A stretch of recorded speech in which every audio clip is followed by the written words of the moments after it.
नमस्कार। बिहार तक में आपका स्वागत है और मैं हूं सुजीत। बिहार में फिलहाल मंत्रिमंडल विस्तार की कोई गुंजाइश नहीं दिख रही है। बहुत सारे विधायक इस आस में बैठे हुए थे कि इस बार वो मंत्री बनेंगे, उनका भी नंबर आएगा, लेकिन ऐसा हुआ नहीं। उप मुख्यमंत्री तेजस्वी यादव ने ऐलान कर दिया है कि अभी मंत्रिमंडल विस्तार की कोई बात ही नहीं है। हालांकि ये बात कहां से शुरू हुई थी वो भी मैं आपको याद दिला दूं। कांग्रेस के नए नए प्रदेश अध्यक्ष बने थे अखिलेश सिंह, उन्होंने कहा था कि कांग्रेस को उसकी भागीदारी मंत्रिमंडल में कम मिली है, केवल 2 ही मंत्री बने हैं कांग्रेस के, तो 2 और उनको चाहिए। उसके बाद मुख्यमंत्री नीतीश कुमार ने भी प्रतिक्रिया में कहा कि जो लोग सामने आएंगे, पार्टियां जिन लोगों को, जिन विधायकों को मंत्री बनाना चाहती है वो सामने आएंगे तो हमें कोई दिक्कत नहीं है। इतना तो ध्यान रखिए कि इस मंत्रिमंडल विस्तार में जनता दल यूनाइटेड का कुछ भी नहीं होना है। उसके 12 मंत्री पहले से ही हैं। मंत्रिमंडल विस्तार में अगर किसी को फायदा होता तो आरजेडी को होता। देखिए, अभी जो स्थिति है बिहार में, 243 विधानसभा की सीटों में 36 मंत्री बनाए जा सकते हैं मुख्यमंत्री समेत, और अभी की जो मंत्रिमंडल की संख्या है वो 31 है, जिसमें 15 आरजेडी के मंत्री हैं, 12 जेडीयू के मंत्री हैं, 2 कांग्रेस के मंत्री हैं, 1 हम पार्टी के मंत्री हैं और 1 निर्दलीय हैं। तो कुल हो गए 31।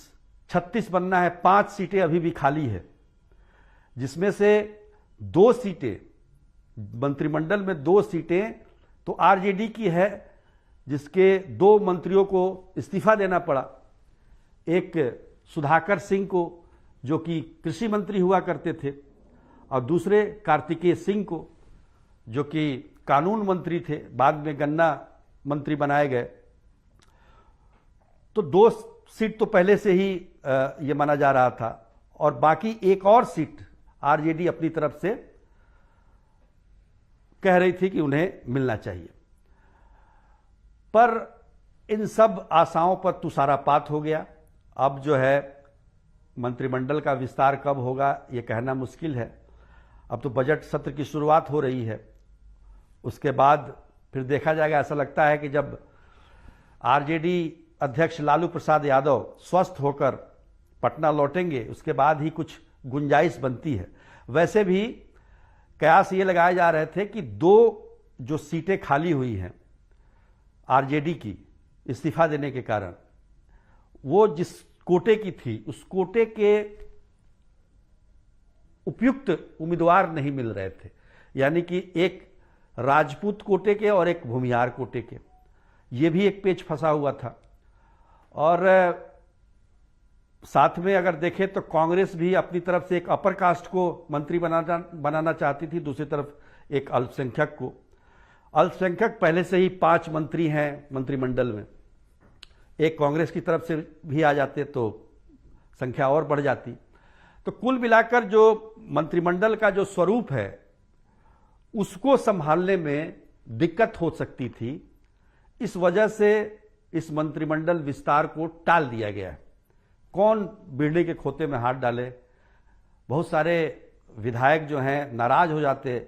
अभी चुनाव का समय आने वाला है, और सबसे बड़ी बात क्या है कि बिहार में जो राजनीति चल रही है, खासतौर पर अति पिछड़ों को लेकर जो राजनीति चल रही है, अति पिछड़ा पर वोट बैंक पर हक जमाने के लिए जो पार्टियों के बीच रस्साकसी चल रही है, उस बीच में मंत्रिमंडल का विस्तार करना और कहीं कुछ चूक हो जाए तो ये, और दूसरे को मौका मिल जाए विरोधी को, तो ये भी महागठबंधन नहीं चाह रहा होगा। यही कारण है कि स्पष्ट तौर पर तेजस्वी यादव ने यह कह दिया कि मंत्रिमंडल का विस्तार नहीं होगा फिलहाल।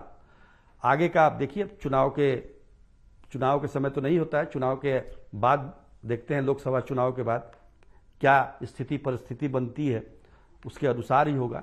लेकिन फिलहाल इसकी कोई गुंजाइश नहीं है। और दूसरी तरफ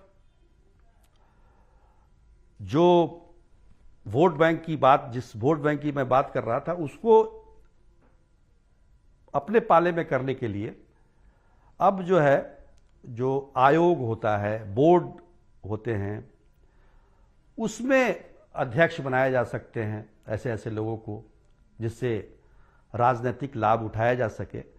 तो ये प्रक्रिया चलेगी ताकि जो मंत्री बनना चाहते थे, जिस वर्ग से लोग, उस वर्ग को आयोग या बोर्ड में बैठाकर उनकी जो हम कह सकते हैं कि एक लालसा थी, उसको थोड़ा सा शांत करने की कोशिश की जाएगी।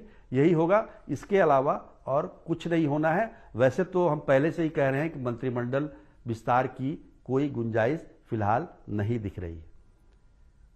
आज के लिए बस इतना ही। तब तक के लिए नमस्कार।